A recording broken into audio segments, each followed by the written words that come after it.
சோதனையில் இருக்கிற ஆசீர்வாதங்கள். சோதனையில் ஆசீர்வாதம். இன்னைக்கு என்ன தலைப்பு? என்ன தலைப்பு? சோதனையில் ஆசீர்வாதம். எப்படி?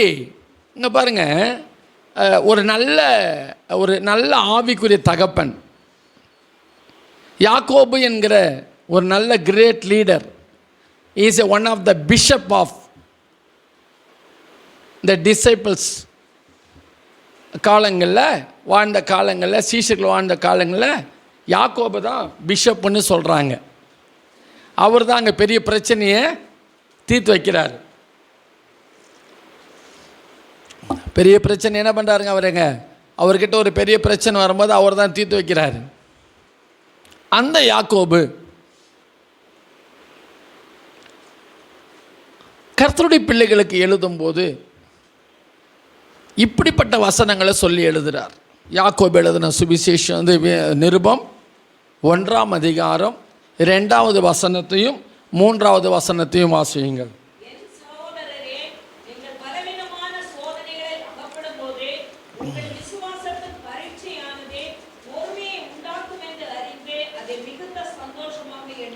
அல்லேலூயா.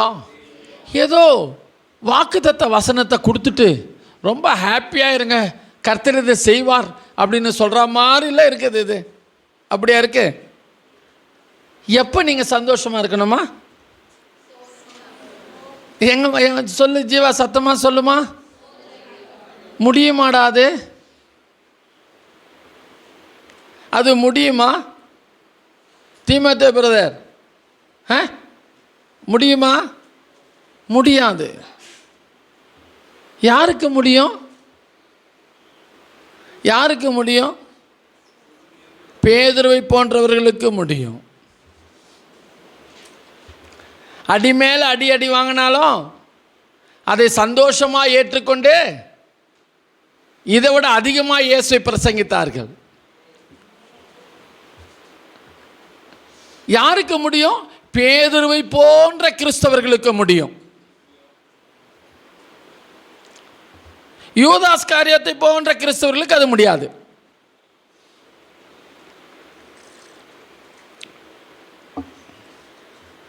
முடியாதுன்னு நீங்க சொன்னது உண்மைதான். யார் ஒருவன் பேதுருவை போன்ற முதிர்ச்சி அடைந்த கிறிஸ்தவனாய்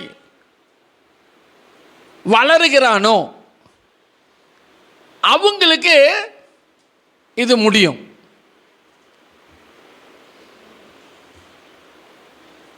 எந்த நேரத்தில்? பலவிதமான சோதனையில் அகப்படும் போது மிகுந்த சந்தோஷமாக எண்ணுகிற, இது கர்த்தருக்காக படுற பாடு, இது ஆண்டவர் எனக்கு பிரதிபலன் நிச்சயமாக கொடுப்பார். நான் ஆண்டவருக்காக படுற ஒவ்வொரு அனுபவிக்கிற ஒவ்வொரு அவமானமும் நின்று எனக்கு வீணாக போவாது, படுற பாடு வீணாக போவாது. ஆமாம், இதெல்லாம் கர்த்தர் கணக்கில் வச்சிருக்கிறார். கர்த்தர் அதுக்கேற்ற பிரதிபலனை தருவார் அப்படின்னு சந்தோஷமாக ஆண்டவருக்காக பாடுபடுறது. Praise the Lord. அல்லேலூயா. அப்போ விசுவாசி எந்த அளவுக்கு வளர்ந்துருக்கணும் சிஸ்டர்? எவ்வளோ கஷ்டம் வந்தாலும், எவ்வளோ உபத்திரம் வந்தாலும், எவ்வளோ பாடு வந்தாலும், எவ்வளோ அவமானம் வந்தாலும், எவ்வளோ திட்டு வாங்கினாலும், அதனால தான் நான் சொன்னேன், ஆண்டவருக்காக வாங்குகிற ஒவ்வொரு திட்டும், ஒவ்வொரு அடியும், ஒவ்வொரு நிந்தையும், ஒவ்வொரு பிரச்சனையும், ஒவ்வொரு இழப்பும் அது நமக்கு என்னத்தை கொண்டு வரும்? அல்லேலூயா. ஒரு பெரிய ஆசீர்வாதத்தை கொண்டு வரும். கொஞ்சம் கவனிங்க, இங்கே கவனிங்க, கவனிங்க, கவனிங்க, கவனிங்க. பைபிளை பார்க்காதீங்க, அதில் நீங்கள் அதுக்கு ஃபிட்டாக இருக்கிறீங்களான்னு பாருங்கள். உங்களால் அப்படி சந்தோஷமாக இருக்க முடியுதா? இழப்புகள் வரும்போது சந்தோஷமாக இருக்க முடியுதா? துன்பங்கள் வரும்போது சந்தோஷமாக இருக்க முடியுதா? அவமானங்கள் அனுபவிக்கும் போது சந்தோஷமாக இருக்க முடியுதா? பாடுகள் அனுபவிக்கும் போது, ஆண்டவருக்காக அனுபவிக்கும் போது சந்தோஷமாக இருக்க முடியுதா? இதெல்லாம் எனக்கு பிரயோஜனம், இதுக்கு எனக்கு பிரதிபலன் பிற்காலத்தில் இருக்கு. இது என்னை ஒரு நாள் வெட்கப்படுத்த விடாது. இன்னும் நான் முன்னேறி போவேனே தவிர பின்னுக்கு திரும்ப மாட்டேன். ஹல்லேலூயா. அந்த எண்ணம் இருக்குதா? அந்த எண்ணம் இருந்தவங்க, அப்படி ஆண்டவருக்கு தன்னை விட்டு கொடுத்தவங்க எல்லாம் ஆசீர்வதிக்கப்பட்டாங்க. அதனால தான் சோதனையில் ஆசீர்வாதம் இந்த பிரசங்கத்தினுடைய தலைப்பு. இப்போ 12வது வசனம், அதே அதிகாரத்தில் 12வது வசனத்தை படிங்க.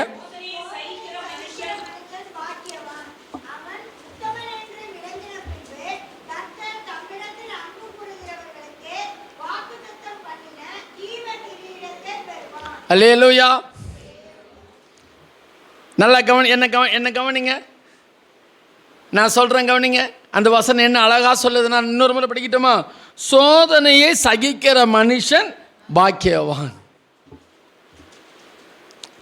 சோதனையை நினைச்சு, சிஸ்டர் என்ன பாருங்க, சோதனையை நினைச்சு நொந்து போய் ஏன் எனக்கு இப்படி ஆயிடுச்சு, அவங்கெல்லாம் நல்லா இருக்கிறாங்க, இவங்கெல்லாம் நல்லா இருக்கிறாங்க, ஐயோ என் அக்காவை பாரு நல்லா இருக்கிறா, தங்கச்சி பாரு நல்லா இருக்கிறா, அண்ணன் நல்லா இருக்கிறான், தம்பி நல்லா இருக்கிறான், அவங்க வீடு இப்படி இருக்குது, ஏன் நான் மட்டும்தான் இப்படி இருக்கிறேன் அப்படின்னு சொல்லி புலம்புற மனுஷன் பாக்கியவானா மாற மாட்டான். யார் பாக்கியவானா? சோதனையை சகிக்கிறமா. பரவாயில்ல, ஸ்தோத்திரம் ஆண்டவரே, ஸ்தோத்திரம் ஆண்டவரே, பரவாயில்ல ஆண்டவரே, பரவாயில்ல பரவாயில்ல. அதி சீக்கிரத்தில் நீங்கள் இந்த லேசான உபத்திரவம் அதிக நித்திய கனமகிமை கொண்டு வரும் என்கிற உம்முடைய வார்த்தையை நான் 100% நம்புகிறேன் ஆண்டவரே. எப்படி சொல்லணும் ஆண்டவரை பார்த்து? என்னது அதி சீக்கிரத்தில் இந்த உபத்திரவெல்லாம் எனக்கு நிரந்தரம் இல்லை. நிச்சயமாக எனக்கு ஒரு நாள் விடுவிதல், எனக்கு விடுவின் நாள் வரும். நீங்கள் என்னை விடுவிப்பீங்க. இது நிரந்தரமானதல்ல, இது டெம்பரரி தான். இந்த சோதனை நீங்கள் இருக்கும்போது எனக்கு என்ன கவலை ஆண்டவரே? அந்த எண்ணத்தோடு அதை சகிக்க தயாராக மாறும்போது, அல்லேலூயா, அப்புறம் அதெல்லாம் அந்த எண்ணம் வரும்போது தான் நீங்கள் உத்தமன் என்று என்ன செய்யப்படுறீங்க? விளங்குறீங்க. உத்தமின்னு விளங்குறீங்க.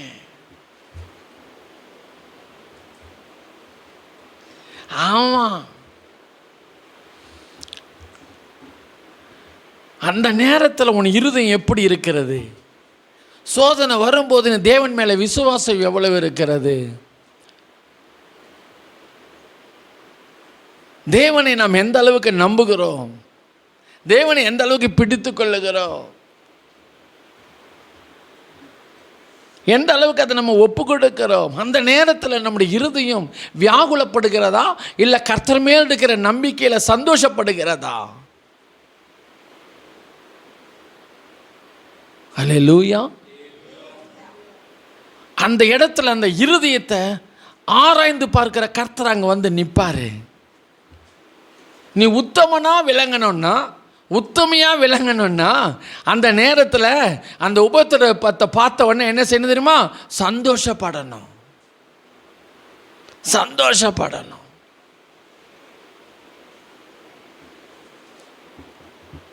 இயேசுவின் பின்னே போக துணிந்தேன். அந்த பாட்டு எத்தனை பேருக்கு அதனுடைய அர்த்தம் தெரியும்? அது பாடின அதனுடைய வரலாறு தெரியுமா? 2 விதத்தில் சொல்கிறாங்க. ஒன்று ஃபாரினில் சொல்கிறாங்க, இன்னொன்று வட இந்தியாவில் நாகாலாந்தில். ஏன்னா அங்கே இருக்கிற பழங்குடியின மக்களுக்கு இயேசுவை போய் அறிவித்த போது அவர்கள் எல்லாரும் இயேசுவை ஏற்றுக்கொண்டாங்க. அந்த காலத்தில் இருந்த ஆண்டவருக்கு பிரியமில்லாத ஜனங்க அவர்களை போய் இயேசுவை மறுதலிக்க சொல்லும்போது அம்பை கையில் வச்சுக்கிட்டு, ஆட்களை கொண்டு போய் ஆட்களை கையில் வச்சுக்கிட்டு ஒருத்தரையாக அடித்து அம்பில் அடித்து சாகடிச்சிருவோன்னு சொல்லும்போது நெஞ்சை நிமித்தி காமிச்சு சொன்னாங்க, இயேசுவின் பின்னே போக துணிந்தேன். இயேசுவின் பெண்ணே போக துணிந்தேன். இயேசுவின் பெண்ணே போக துணிந்தேன். பின்னோக்கே நான், பின்னோக்கே நான், பின்னோக்கே நான், பின்னோக்கே நான். ஹல்லேலூயா. காட்டுவாசிகளாக இருந்த நாகாலாந்து தேசம், மிரட்டப்பட்ட தேசம், இன்றைக்கு கிறிஸ்துவுக்காக தலை நிமிர்ந்து நிற்கிற தேசம், விடுதலையோடு இருக்கிற தேசம். ஹல்லேலூயா. இன்னைக்கு தமிழ்நாட்டில் கூட அந்த தைரியம் கிடையாது யாருக்கும். நீ உத்தமன் என்று விளங்கின பின்பு சோதனை காலத்தில் நீ எந்த அளவுக்கு ஆண்டவரை பற்றி கொள்ளுகிறாய், எந்த அளவுக்கு பின்னோக்கி போகிறாய், அல்லது எந்த அளவுக்கு முன்னோக்கி வருகிறாய். உன் சோதனை என்கிற சாக்கை சொல்லி சொல்லி சொல்லி சொல்லி எந்த அளவுக்கு நீ ஆண்டவரை விட்டு தூரம் போகிறாய். உனக்கு வருகிற உபத்திரவத்தின் சாக்கை சொல்லி சொல்லி சொல்லி நீ எந்த அளவுக்கு தேவன் மேல் கசப்பை வைராக்கியத்தை வளர்த்து கொள்ளுகிறாய். ஏன் இந்த வாழ்க்கை எனக்கு, ஏன் நான் இப்படி இருக்க வேண்டும், கடவுள் எங்கே இருக்கிறார், ஏசு ஏன், அவர் நம்பிதான் நான் வந்தேன், ஏன் எனக்கு மட்டும் இப்படி செய்திருக்கிறார் என்று சொல்லி நீ முறுமுறுத்து கொண்டிருக்கிறாயா? இல்லை, என்னை அழைத்தவர் உண்மையுள்ளவர், அவர் முற்றுமுடிய வழி நடத்த உண்மையுள்ளவராயிருக்கிறார். என் இரட்சகர் அவர், என்னை ரட்சிப்பார். உன் வாயில வருகிற வார்த்தை என்ன? அவர் என்னை ரட்சிப்பார். என்ன வந்தாலும் நம்புவேன். ஹல்லேலூயா.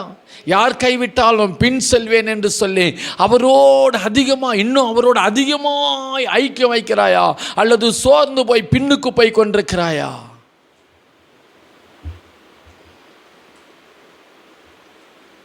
நீ உத்தமனான்று விளங்க பண்ணின பிற்பாடு தான் உனக்கு ஜீவ கிரீடம் கிடைக்கும். அந்த டெஸ்ட்ல பாஸ் பண்ணாதான் உனக்கு ஜீவ கிரீடம் கிடைக்கும்.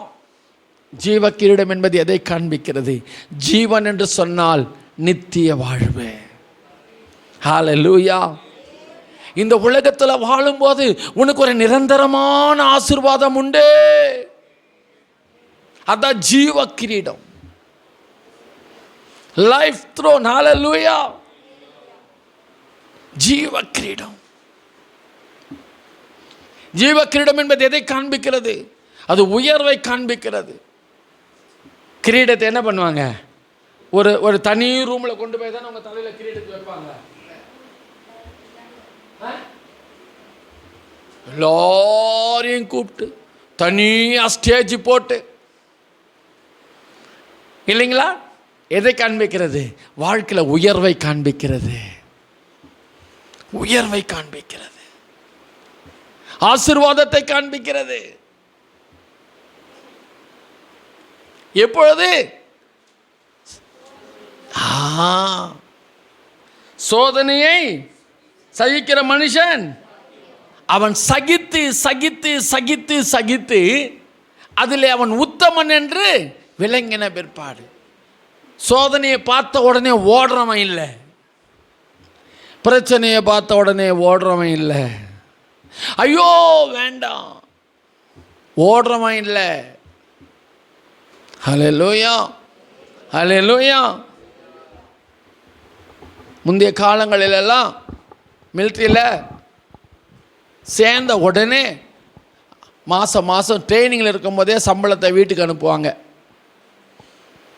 ஆனால் இப்போ என்ன கிடையாதுங்க, அப்படி கிடையாது. ட்ரைனிங் பீரியடில் வர வேண்டிய சம்பளத்தை என்ன பண்ண மாட்டாங்க, கொடுக்க மாட்டாங்க.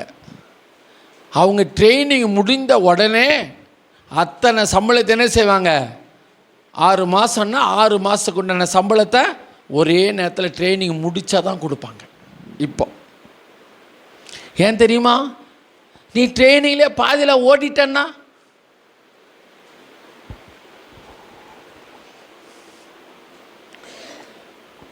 நான் குஜராத்திலிருந்து வரும்போது ஒரு தம்பி எங்களோட ட்ரெயினில் பிரயாணம் பண்ணார். அவரோடு பேசிக்கிட்டு இருந்தேன். அவர் தான் சொன்னார், 1 இயர் ட்ரைனிங்.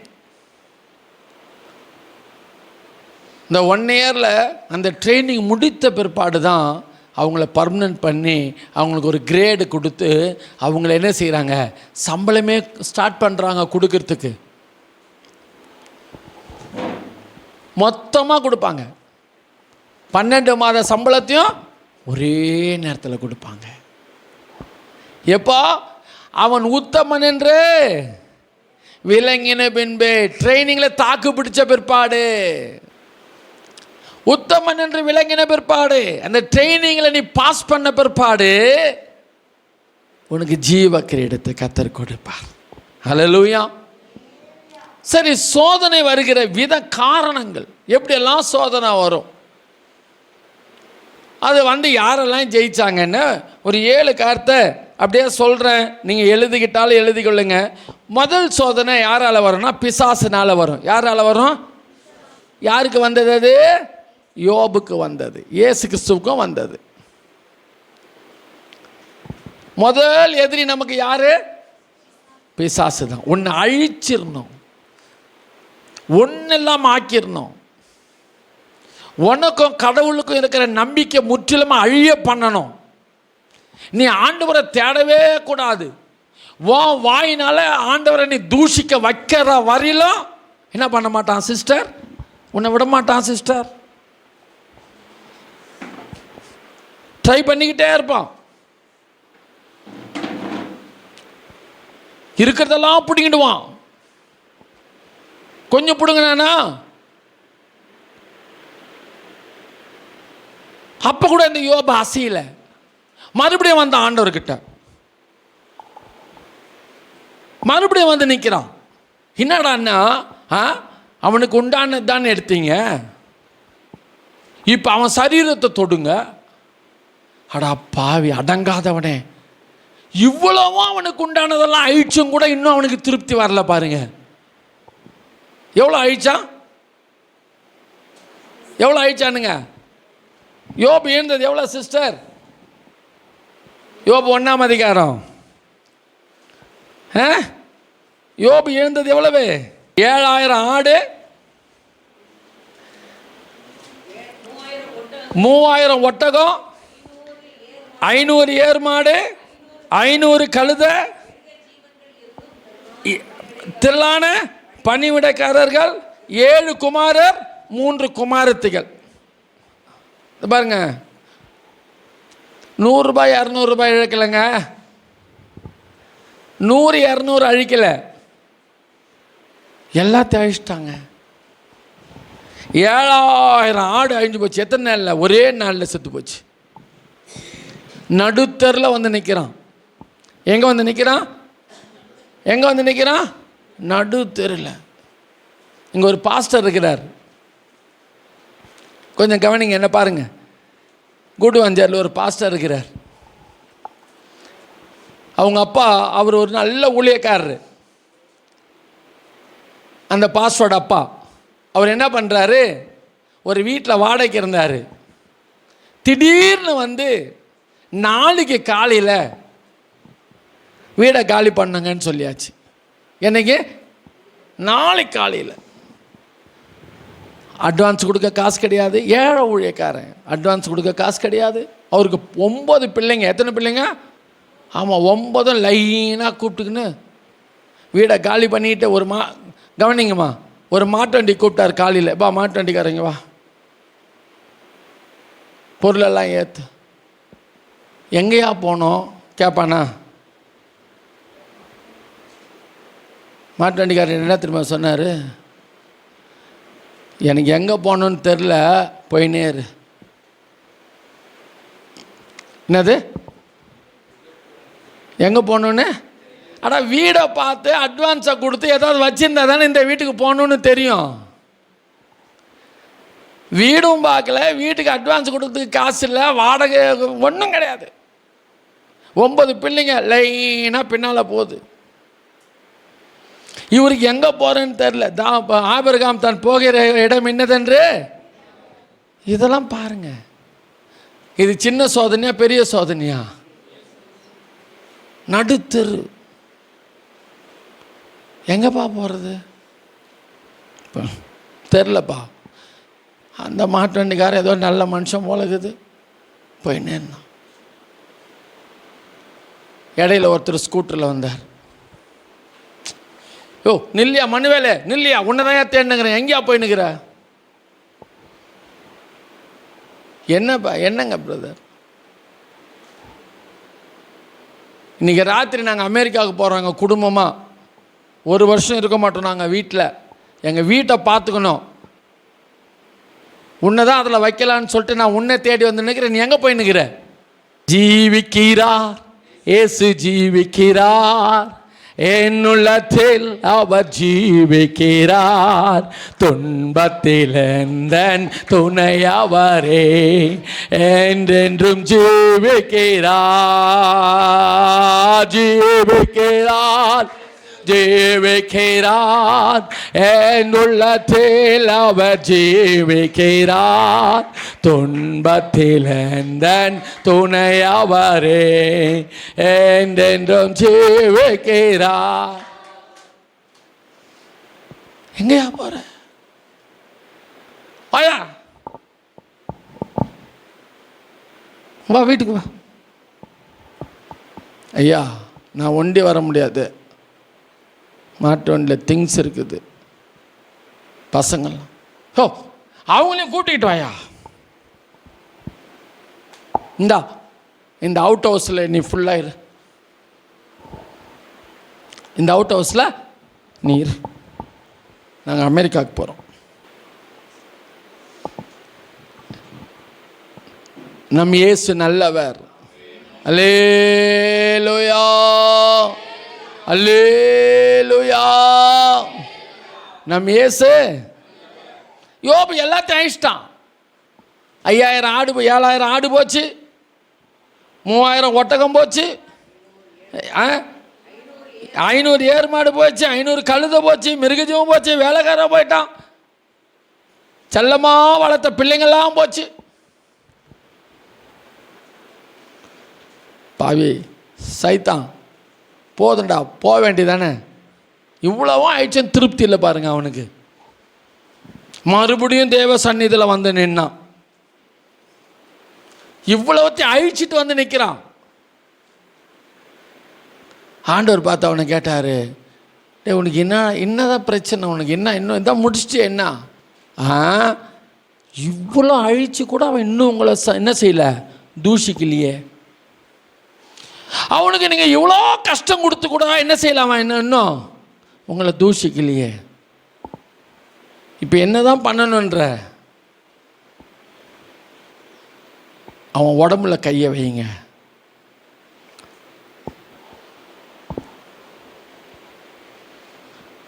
இவ்வளோ ஆயிடுச்சு, அவனுக்கு திருப்தி இல்லை, இன்னும் அழிக்கணும்னு ஆண்டுட்டு வந்து நிற்கிறான். இவ்வளோ சோதனையிலும் யோபு உத்தமன் என்று விளங்கினானா இல்லைங்களா? அல்லேலூயா. உடனே அழிக்கிறான். கடவுள் சொல்லிட்டாரே, அவனை உயிரை மட்டும் விட்டுரு, மீதெல்லாம் எடுத்துக்கோ. எல்லாம் எடுத்தாலும் அவன் என்ன செய்யணும், உத்தமன் என்று விளங்கினான். கர்த்தர் அவனுக்கு ஜீவ கிரீடத்தை கொடுத்தாரா இல்லைங்களா?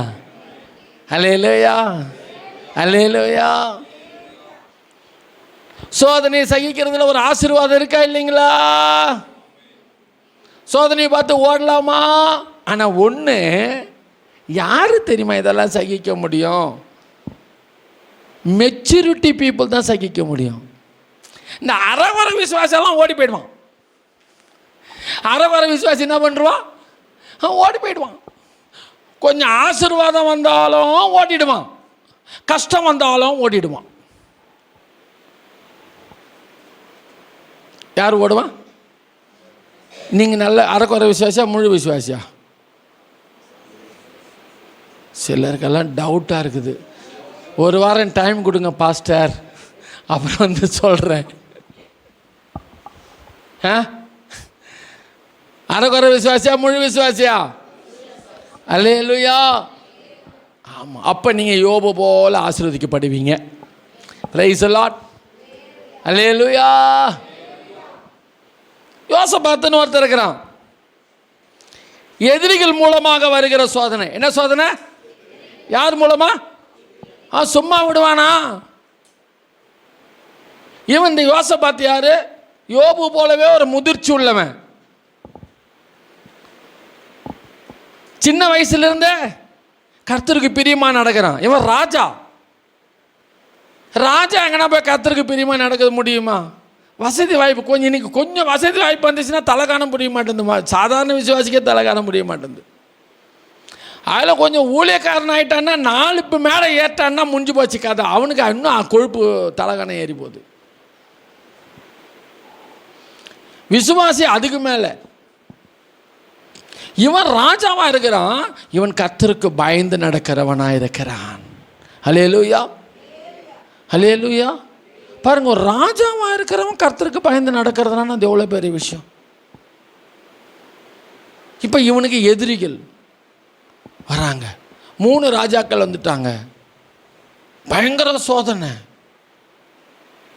பயங்கர சோதனை, நிறைய சோதனை வந்துச்சு அவனுக்கு. உயிருக்கு ஆபத்து வந்தது, யுத்தம் வந்தது, நிறைய சோதனை வந்தது. பட் எல்லா சோதனையிலும் அவன் ஜெயித்தான். அல்லேலூயா. எல்லா சோதனையிலும், எல்லா சோதனையிலும். அதுக்கு தான் நீங்கள் எல்லாம் பைபிள் படிச்சிருந்தா தான் எனக்கு இதெல்லாம், உங்களுக்கு இதெல்லாம் புரியும். நான் எல்லாத்துக்கும் வசனம் சொன்னேன்னா எனக்கு இதெல்லாம் 3 மணி நேரம் வேணும் இது பிரசங்கம் பண்ணுறதுக்கு. Maturity people will overcome. Hallelujah. The maturity people will overcome. அவங்க தான் ஜெயிப்பாங்க. ஸோ அதனால தான் நான் என்ன பண்ணுறவங்கள எல்லாரையும் மெச்சூரிட்டி கிறிஸ்தவர்களாக, முதிர்ச்சி அடைந்த கிறிஸ்தவர்களாக நான் உங்களை வளர்த்து கொண்டிருக்கிறேன். ஹல்லேலூயா. உங்களை எப்படிப்பட்ட கிறிஸ்தவர்களாக வளர்க்கறதுக்கு நான் பிரயாசப்படுறேன்? முதிர்ச்சி அடைந்தவர்களாக வளர்க்கணும். அப்போ உனக்கு எவ்வளோ பெரிய சோதனை வந்தாலும் அது உனக்கு ஆசீர்வாதமாக தான் முடியுமே தவிர அது சாபமாவோ கஷ்டமாவோ முடியாது. Praise the Lord. 3வது ஒரு ஆள் யாரு? பொறாமையினால் வரும் சோதனை. தானியேலுக்கு என்னது? பொறாமை. ராஜா நினைச்சான் இவனை பிரதானிகளின் தலைவன் ஆக்கிறதுக்கு. ராஜா நினைச்சான், இன்னும் ஆக்க கூட இல்லைங்க.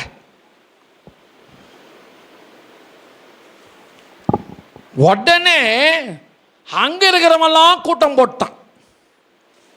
தானியேலின் புஸ்தகம் 6ஆம் அதிகாரம், ஆமென், 3வது வசனம் 4வது வசனம் படிங்க சீக்கிரம். தப்புன்னு அதை மட்டும் சீக்கிரமா.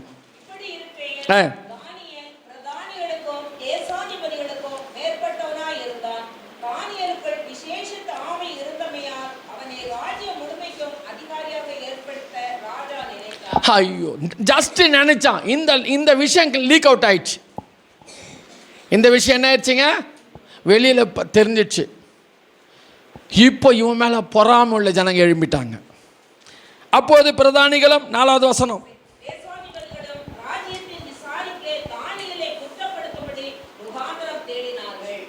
அல்லேலூயா. இவ்வளவு தாங்க அவன் நினைச்சாங்க. உடனே பொறாமை நாவி எழும்பிடுச்சு.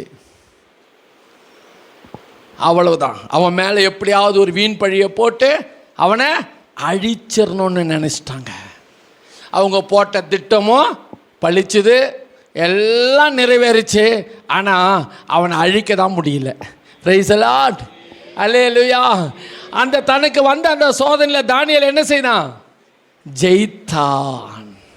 அவன் ஜெயித்ததுக்கு காரணம் என்னென்னா அவனுடைய உறுதித்தன்மை, அவனுடைய முதிர்ச்சி. அவன் ஆவிக்குரிய ஜீவிதத்தில் எப்படிப்பட்டவனாக இருந்தான்? முதிர்ச்சி. பத்திரத்தில் கையெழுத்தப்பட்ட பின்போ முன் செய்து வந்தபடியே 3 வேளை. நீங்களா இருந்தால் என்ன பண்ணுவோம்? சர்ச்சுக்கு போகிறதுக்கு இஷ்டம் இருக்க மாட்டேங்குது, ஜபமே பண்ண விருப்பம் இருக்க மாட்டேங்குது, பைபிள் படிக்க இஷ்டம் இருக்க மாட்டேங்குது. ஏன்னா எனக்கு இப்படியோ தெரில, அவங்கெல்லாம் எப்படி இருக்கிறாங்க. நமக்கு சோறு வருதா இல்லைங்களா? பரவாயில்ல, நீங்களாம் ரொம்ப ஸ்ட்ராங் பிலீவர் பழகுது. சோர்வே வர்றது இல்லையா உங்களுக்கு? வருதா இல்லைங்களா? வரக்கூடாது. வராத அளவுக்கு வளர்ந்துக்கோங்க. Praise the Lord. தானியேல் போல கொஞ்சம் வளருங்க. அவன் என்ன செய்கிறான்? ஆடா போயா, 6லையும் சாவு. ஆமாம், நான் ஜெபம் பண்ண தான் செய்வேன். கர்த்தர் என்னோடு இருக்கிறார், கர்த்தர் பார்த்து கொள்ளுவார். என்னை அழைத்தவர் கர்த்தர், என்னை அபிஷேகித்தவர் கர்த்தர், என்னை தெரிந்தெடுத்தவர் கர்த்தர், என்னை ரட்சித்தவர் கர்த்தர், என்னை இந்த தேசத்தில் கொண்டு வந்தவரும் கர்த்தர் தான். கர்த்தர் மேலே பாரத்தை வச்சுட்டு அவன் கொஞ்சம் கூட பின்வாங்காம, கொஞ்சம் கூட என்ன செய்யல, பின்வாங்காம முன் செய்து வந்தபடியே ரெகுலரா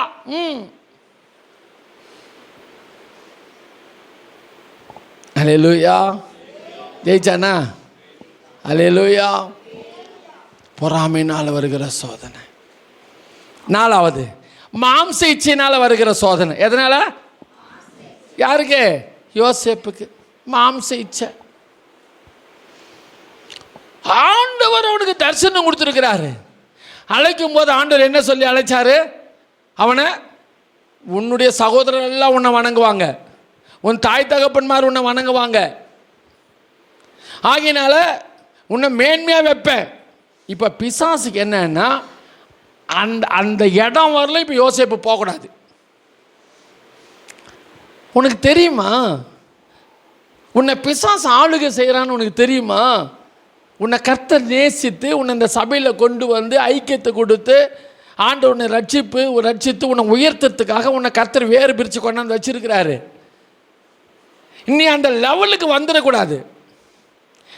அந்த லெவலுக்கு வரக்கூடாத அளவுக்கு உனக்கு என்னன்னா உனக்கு இடையில உன்னை பண்ணணுமோ எல்லாம் பண்ணுவான் பிசாசு. போத்திபாருடைய மனைவி அனுப்புறது போல நிறைய விஷயத்தை உனக்கு அனுப்புவான். செல்ல அனுப்புவான், தூக்கத்தை அனுப்புவான், நிறைய அனுப்புவான், கெட்ட ஃப்ரெண்ட்ஸ் அனுப்புவான். பைபிள் படிக்கக்கூடாத அளவுக்கு உன் மனதில் பைபிள் மேலே ஒரு விருப்பம் உண்டாக்குனான்.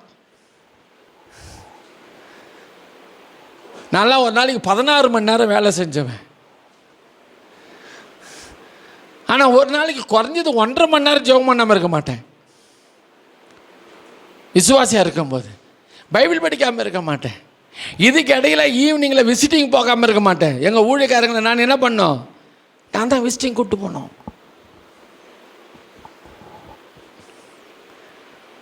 பாக்கெட்டு ஃபுல்லாக இருக்கும். எந்த பாக்கெட்டில் தந்தாலும் துட்டு இருக்கும். அதுலேயும் நிறைவு, இதுலேயும் நிறைவு.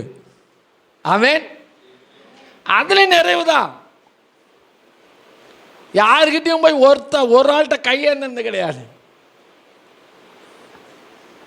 கை எப்போவுமே ஆண்டுடைய கிருபையில் மேலே தான். இன்னைக்கு இன்னைய வரலாம் கர்த்தர் மேலே தான் வச்சிருக்கிறாரு, தவிர கீழே வைக்கல, வாங்குற மாதிரி வைக்கல. அப்படியெல்லாம் இருக்கும்போது கூட என்னத்தை விடுறதில்லை, பைபிள் படிக்கத்தை விடுறதில்லை. என் வீட்டம்மா கேளுங்க, என்னுடைய பைபிள் படிக்கிற நேரம், என்னுடைய புக்ஸ் படிக்கிற நேரம், எங்கள் பாஸ்டர் கேட்பாரு, ஹே எப்பயா படிக்கிற நீ இந்த புக்கெல்லாம்? எங்கள் பிள்ளைங்களெல்லாம் தூங்க வச்சுட்டு நைஸாக கதவை சாத்திட்டு ஆளுக்கு வந்துடுவேன். 11 மணிக்கு மேலே தான் என்னுடைய புக்கு படிக்கிற நேரம் எனக்கு. ஆமாம், எங்கள் வீட்டம்மா திட்டுவா, அந்த மிஷினரிங்க புக்கை படித்து தான் நீங்கள் ஊழியத்துக்கு வந்துட்டீங்க. அப்போது அந்த காலத்தில், இப்போ இல்லை, இப்போ சொல்ல மாட்டான்.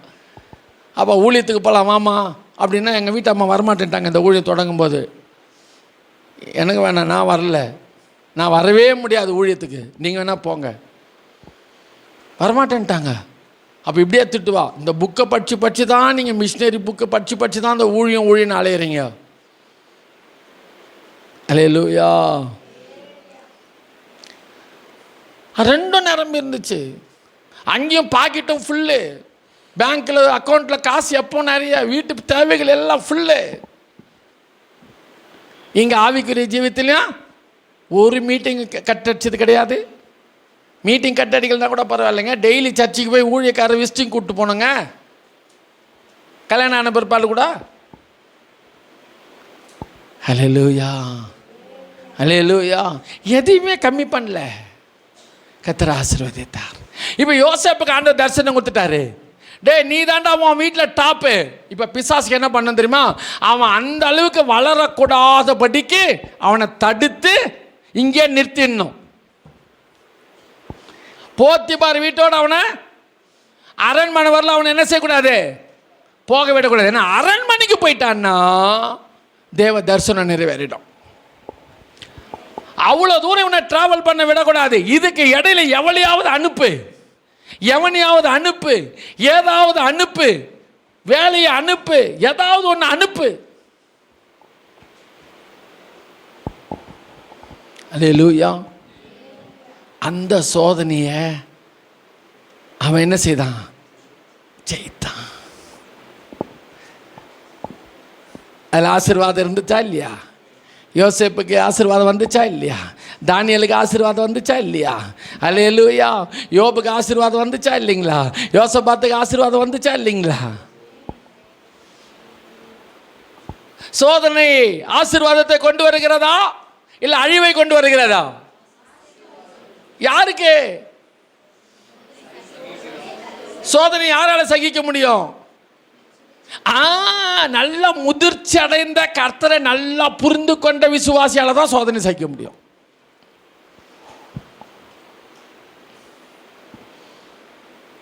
ஆமென். அல்லேலூயா. 4வது 5வது வேறுபாட்டின் ஜீவியத்தினால வரும் சோதனை. சிலையை வணங்கடான்றான், இவன் முடியாதுன்றான். ஊரே கும்பிடுதுங்க. என்னது என்னது சொல்லுங்க? நாடே கும்பிடுதுங்க. நாடே கும்பிடுது, இவன் மட்டும் என்னன்றான்? முடியாது. இதுதான் வேறுபாட்டின் ஜீவியம். யாருக்காகவும் விட்டு கொடுக்கூடாது. உயிரே போனாலும் அந்த ஸ்தானத்துலேருந்து இறங்கக்கூடாது. அம்மா சொன்னாங்க, ஆட்டுக்குட்டி சொன்னாங்க, அப்பா சொன்னாங்க, அண்ணன் சொன்னான், தம்பி சொன்னான், இவன் கோச்சிக்குவான், அவ கோச்சிக்குவா, இவ கோச்சிக்குவா, அவளுக்காக போனேன், இவளுக்காக போனேன், அவனுக்காக போனேன், இவனுக்காக போனேன். தொலைஞ்ச நீ.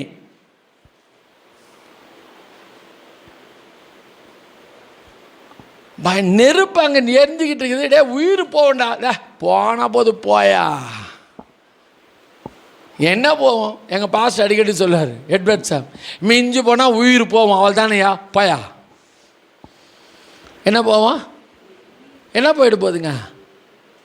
மிஞ்சு போனால் போட்டோம். இந்த ஒன்று இல்லாத துன்பமான இந்த துக்கமான வாழ்க்கையை வாழ்கிறதோட அங்கே ஏசப்பா ராஜா அவனுடைய மடியில் போய் ஜாலியாக இருக்கலாமே. Praise the Lord. அதனால் எல்லோரும் ஆண்டவர் எடுத்துக்க மாட்டார். உடனே ஆசைலாம் பற்றாதீங்க, பூர்ணமான தான் எடுப்பார். அல்லேலூயா. வேறுபாட்டின் ஜீவியம் வேணும். சாத்ராக் மேஷாக் ஆபேத்நேகோ போல சத்தியத்துக்காக அப்படி நிற்கணும். பாருங்க, கர்த்தர் உயர்த்தினாரா இல்லைங்களா? சோதனை பெரிய சோதனையா சின்ன சோதனையா? நின்னாங்களா? இதுக்கு என்ன வேணும்? மெச்சூரிட்டி வேணும்.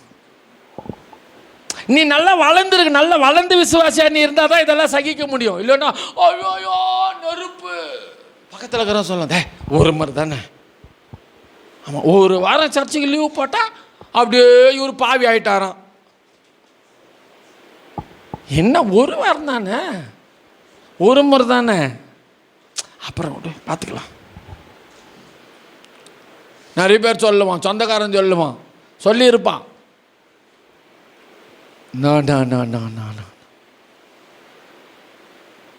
அல்லேலூயா. கொஞ்சம் கூட இறங்கக்கூடாது. ஒரு சகோதரி இங்கே ஒரு ஒரு ஒரு ஒரு ஆள் ஒரு அம்மாவுக்கு பிசாசு போராட்டம். அவருடைய நண்பர் ஒருத்தர் வந்து சொன்னார், அம்மா ஐயா மதுராந்தகம் பக்கத்தில் ஒரு சாமியார் இருக்கிறாரு, அங்கே போனால் பேய் அவர் ஓட்டுருவார், அங்கே கூப்பிட்டு போகிறீங்களான்னு. அவர் ஒரு சிஎஸ்ஐ விசுவாசி தான், இப்போ கூட சிஎஸ்ஐயில் தான் இருக்கிறாரு. என்ன சொன்னார் தெரியுமா? அவர், என் பொண்டாட்டி செத்தாலும் சாவட்டும், ஆனால் இந்த பிசாசை ஓட்டத்துக்கு அந்த பிசாசுக்கிட்ட கூப்பிட்டு போக மாட்டேன். அல்லேலூயா. ஆனால் அந்த அம்மா சாவலை, கர்த்தர் உயிரோடு வச்சு நல்லாக்கி நிறைய நாள் வாழ்ந்து அதுக்கப்புறம் தான் இறந்தாங்க. என்னங்க ஐயா? ஆமேன். டமால்னு சாஞ்சிருவான் சில விசுவாசியெல்லாம், சிலலாம் டமால்னு வந்துடுவான். ஃப்ரெண்ட்ஸை பார்த்தா போயிடுவான், அவனுக்கு சர்ச்சை இருக்காது, ஒன்று இருக்காது. சாத்ராக் மேஷாக் ஆபேத்நேகோ அப்படி இல்லை, வேறுபாட்டின் ஜீவியம். நீ எந்த அளவுக்கு வளர ஆரம்பிக்கிறியோ அந்த அளவுக்கு சோதனை வரதான் செய்யும். ஆனால் எல்லா சோதனையிலையும் கர்த்தர் உனக்கு பலன் தந்து ஜெயிக்க வைப்பார், கூட சேர்த்து ஆசீர்வாதத்தையும் கொடுப்பார். அல்லேலூயா. சத்தியத்தின் நிமித்தம் வரும் சோதனை. பவுல் பேதுரு 2 பேர் என்ன பண்ணுறாங்க? சத்தியத்தை பிரசங்கிக்கிறாங்க. தூக்கி ஜெயிலில் போட்டாங்களா இல்லைங்களா? ஜெயிலில் போட்டாங்களா இல்லைங்களா? அவங்க என்ன வக்கீலை வச்சு வாதாடியா வெளியே வந்தாங்க? சொல்லுங்க. எந்த வக்கீலாவது வச்சு வாதாடி ஃபைன் கட்டி ஜாமீன் எடுத்தாங்களா? யார் வந்து விடுதலை ஆக்கினது? சொல்லுங்க. தேவ தூதன் வந்து விடுதலை ஆக்கினார். அல்லேலூயா, அல்லேலூயா. நீ சத்தியத்தை நிமித்த நின்று பாரு, நீ நிக்கிற இடத்துல எல்லாம் தேவ தூதர்கள் வருவாங்க. புரியுதுங்களா?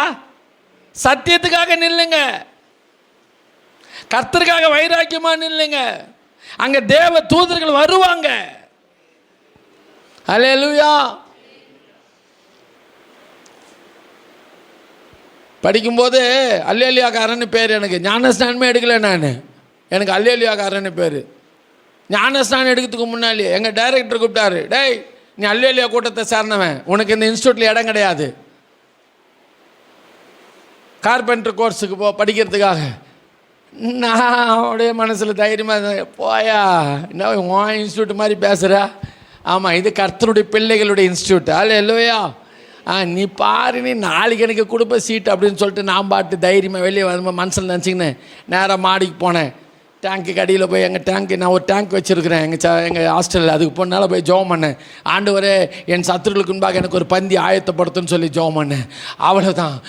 அடுத்த நாள் காலையில் எல்லா சாப்பல் முடிஞ்சு 8 மணிக்கு லைனாக போயின்னே இருக்கிறோம். கவனிங்க, போயின்னே இருக்கிறோம். என்ன சொன்னா தெரியும்? எனக்கு டைரக்டர் கூப்பிட்டார். யார் கூப்பிட்டது? யார் கூப்பிட்டதுங்க? அம்மா கவனிங்க கவனிங்க கவனிங்க, நான் நோட்ஸு. டைரக்டர் கூப்பிட்டாரு. கூப்பிட்டு என்ன தெரியுமா சொன்னார்? போனா போது உனக்கு இடம் தரேன். நான் என்னவோ அந்த ஆள்கிட்ட போய் கெஞ்சின மாதிரி எனக்கு போனா போய், நீ என்ன தரது? மேலேருந்து ஆர்டர் ராத்திரியே போட்டுக்கிறாரு ஆண்டவர். அல்லேலூயா. என்ன சொன்னார் தெரியுமா? ஆனால் ஃபீஸ் கம்மி பண்ண மாட்டேன்னாரு. எனக்கு நான் சொன்னதே தான் மறுபடியும் சொல்கிறேன். 4 பேர் கொண்டு வந்தாங்க அன்றைக்கி எனக்கு ஃபீஸ் கட்டுறதுக்கு. எத்தனை பேருங்க? அந்த ஆள் பேஜாராயிட்டான். அல்லேலூயா. ஆமாம், சத்தியத்துக்காக நிற்கணும். ஒரு ஞான ஸ்நானம் எடுக்காத நான் அந்த சிஎஸ்ஐ இன்ஸ்டியூட்டில் அந்த காலத்தில் அவ்வளவு சத்தியத்துக்காக நிற்க கர்த்தர் உதவி செய்தார். அதனுடைய ஆசீர்வாதம் தான் இன்றைக்கி இவ்வளோ பெருசு. அல்லேலூயா, அல்லேலூயா. அம்மா நீ சத்தியத்துக்காக நின்று பாருங்கம்மா, அங்கே தேவதூதன் வந்து நிற்பான். ஆமாம், சும்மா நீ கழுவுற மீன் நழுவுற மீன் மாதிரி, நாணல் மாதிரி இந்த பக்கம் அந்த பக்கம், மண்ணொழிப்பா மாதிரி 6 மாதம் அந்த பக்கம் தலை இந்த பக்கம் தலை மாதிரி ஆளுக்கத்தா மாதிரி மாறிக்கின்னு இருந்தா உனக்காக பிசாசு தான் வந்து நிற்பான். சத்தியத்துக்காக நில்லு. அல்லேலூயா. பாருங்க, ஆசீர்வதிக்கப்பட்டாங்களா? தேவ தூதர்கள் கொண்டு வந்து என்ன பண்ணுறாங்க? வெளியில் 2 பேருமே வெளியில் விட்டாங்க. இவன் பேதுனா கனவு காண்ற மாதிரி நினைக்கிறான். அல்லேலூயா. கர்த்தர் நல்லவர். 7வது சோதனை மதியினத்தினால வர்ற சோதனை. எதனால்? மதியினத்தால் வர்ற சோதனை. 2 பேர் அந்த மதியினத்தில் சோதிக்கப்பட்டாங்க. அதனால் என்ன தெரியுமா நடக்கும்? இழப்பு தான் நடக்கும். ஒருத்தர் யார்? தன் மதியினத்தால் சோதிக்கப்பட்டவன் யார்? எசேக்கியா ராஜா. நான் மதியினத்தினால எல்லாத்தையும் கூட்டு வந்து காமிச்சு அவன் எல்லாத்தையும் கொள்ளடிச்சுன்னு போயிட்டான். சோதனை வந்துச்சா இல்லைங்களா? 2வது சோதனை யாரு? தன் மதீனத்தினால சோதிக்கப்பட்டவன் யாருங்க? சாலமன் ராஜா. மதீனம் கிடைச்ச ஆசீர்வாதத்தை என்ன பண்ணிட்டான்? வந்தாளுங்களே அந்நிய நாட்டு பொண்ணுங்க 3 பேர் வந்தாளுங்களே, விட்டாளுங்களா? அவங்களுக்கு கோயில் கட்ட வச்சிட்டாளுங்க. சாலமன் ராஜா என்ன பண்ணான்? ஆண்டவருக்கு பெரிய ஆலயத்தை கட்டினான். கூடவே சேர்ந்து என்ன பண்ணிட்டான்?